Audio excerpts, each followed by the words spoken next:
Hola, soy Juan Camilo y hoy vamos a ver cómo implementar Camins en R. Entonces, lo primero que vamos a hacer es abrir un script. Yo ya lo tengo abierto y le vamos a colocar el nombre de Camins. Los datos que vamos a utilizar para este ejercicio van a ser arroz secano Nicaragua. Entonces, vamos a leerlos.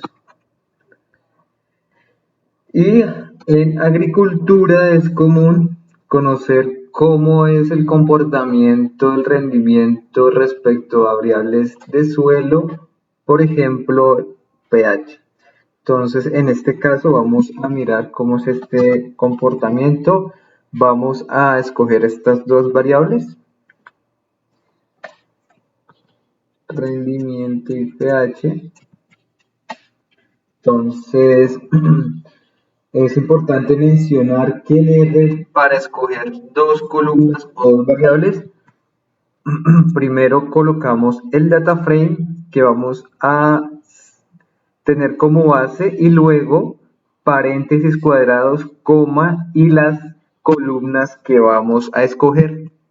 Entonces, en este caso es datos, coma y las columnas que vamos a tomar. Y vamos a ver con head cómo nos están quedando los datos.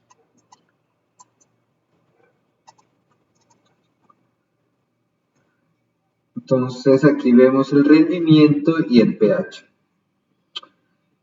Acá vamos también a ubicar una escala, es decir, estandarizar los datos para que no tengamos problemas. Entonces vamos a utilizar la función scale que ya hemos utilizado antes y vamos a ver cómo nos está quedando el data frame. Entonces head de nuevo y observamos bien, entonces ya están estandarizados estos datos.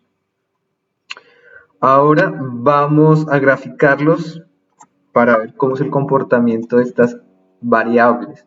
Entonces, con la función plot, recuerden que en R hay múltiples funciones. Plot es la básica que está por default en R, pero existen más librerías. Ahora vamos a utilizar una en especial para graficar los grupos.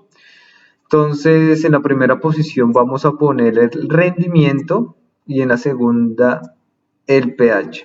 El título de cada uno de los lados del dibujo, el título, y lo vamos a graficar. Entonces, en la parte inferior derecha ven la distribución de estas dos variables. A priori es muy difícil conocer cuántos grupos hay. Entonces, esto es uno de los desafíos que tenemos cuando estamos haciendo clúster, identificar la cantidad de grupos. En este momento vamos a ver cómo Camins funciona si, por ejemplo, escogemos 4 grupos. Entonces hay una función en R que se llama Camins, acá la tenemos, Camins, que para conocer sus parámetros vamos a poner Camins, Camins. Entonces nos dice que tienen los centros X, que es la matriz o el data frame en nuestro caso, el centro, que es la cantidad de grupos que suponemos que existe, el número máximo de iteraciones. Recuerden que Camins es un algoritmo en donde establecemos como parámetro cuántas veces se va a realizar. En esta, como lo mencioné en la presentación, Camins es un método no determinístico. En otras palabras, los centroides son colocados aleatoriamente al inicio, con nstar escogemos cuántas veces vamos a escoger los centros aleatoriamente. Y bueno, acá otros parámetros que sí, que no vamos a utilizar en este video, pero los invito a que los lean. Entonces, ya con K-means vamos a ejecutar esta línea y vamos a ver qué nos dice. Entonces, dice que hay 4 clústeres de tamaño 38, 89, 88 y 72. Acá está la ubicación de los centroides de cada uno. El cluster vector, o sea, cómo es a dónde pertenece cada uno de los datos. La suma de los cuadrados por clúster entre estos. Entonces vamos luego a graficar. Y bueno, acá nos dicen los demás componentes que existen cuando hago K-means. Bien. Entonces vamos a graficar estos grupos que nos salieron.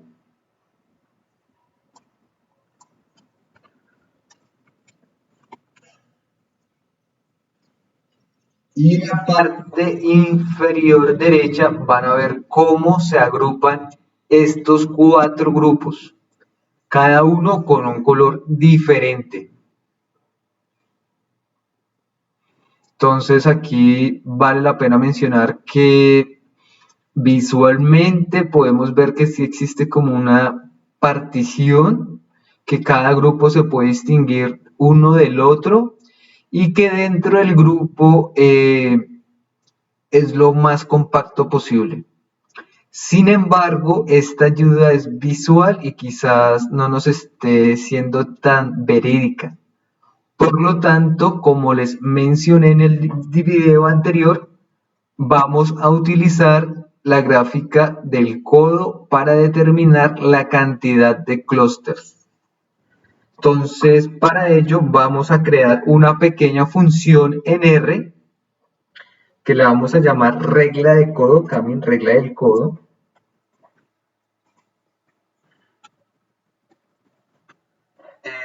Recuerden que en R, cuando quiero hacer una función, le pongo la palabra función y luego el retorno, ¿no? Entonces, aquí que me recibe esta función, me recibe la cantidad de grupos que quiero, luego hace el clúster por esa cantidad de grupos y de este voy a extraer la suma de los cuadrados, el error, para graficar nuestro gráfica del codo. Bien, entonces corremos esto. Y ahora lo que vamos a crear es la gráfica del codo. Entonces el primer paso es establecer cuántos grupos máximos hay. Voy a establecer que sean 20 para que la gráfica nos quede bien, sea fácil determinar en qué momento converge. Vamos a hacer con la función sampli, voy a aplicar en este argumento desde 2 hasta el máximo que puse, que es 20. Es decir, que esta función que se tiene acá va a tomar el argumento desde 2, 3, 4 y lo va a guardar acá. Es decir, que el resultante es un vector de tamaño 18, ¿no? Y luego vamos a crear el data frame elbow, ¿no? Entonces,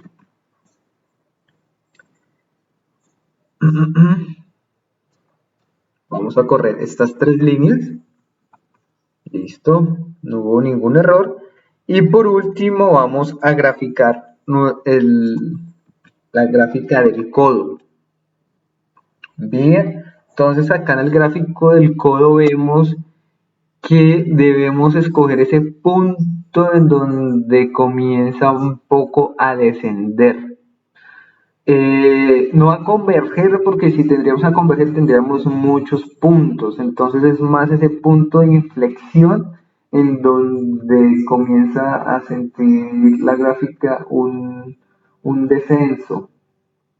Entonces, de acuerdo a esta gráfica, yo propondría que el número debe ser 10, ¿no? Entonces, recuerden que al inicio pusimos 4 y eran los grupos que se veían más homogéneos, pero con esta gráfica nos dicen que son 10. Entonces, para verlo, vamos de nuevo a graficarlo. Entonces vamos a graficar. Vamos a coger estas dos líneas y vamos a hacer cambiar este 4 por 10. Bien. Y luego vamos a poner acá 10 para que no se nos confunda. Y vamos acá a graficarlo.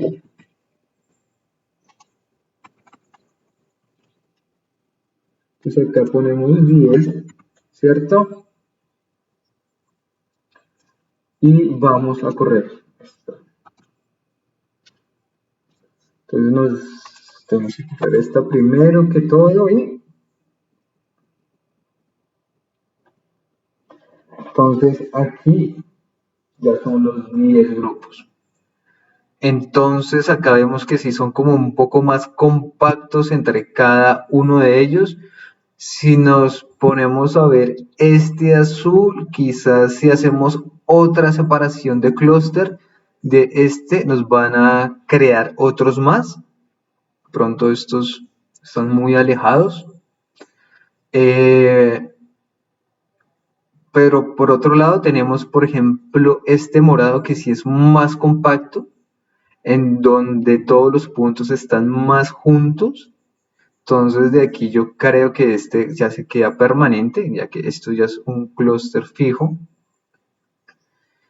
Y otro clúster que también veo fijo son estos, el color rosado, ¿no? Entonces ya hemos comenzado a detectar esa cantidad de clúster. Recuerden que determinar la cantidad de clúster es un trabajo no solamente desde el punto de vista estadístico, sino también desde el punto de vista de la zona de estudio, del cómo se comporta. Entonces, es bueno validar todos estos resultados con una persona encargada. Por ejemplo, en este caso sería bueno resaltar estos datos con un ingeniero agrónomo o alguien que esté al tanto de cómo funciona esto. Bueno, esto es todo. Un saludo.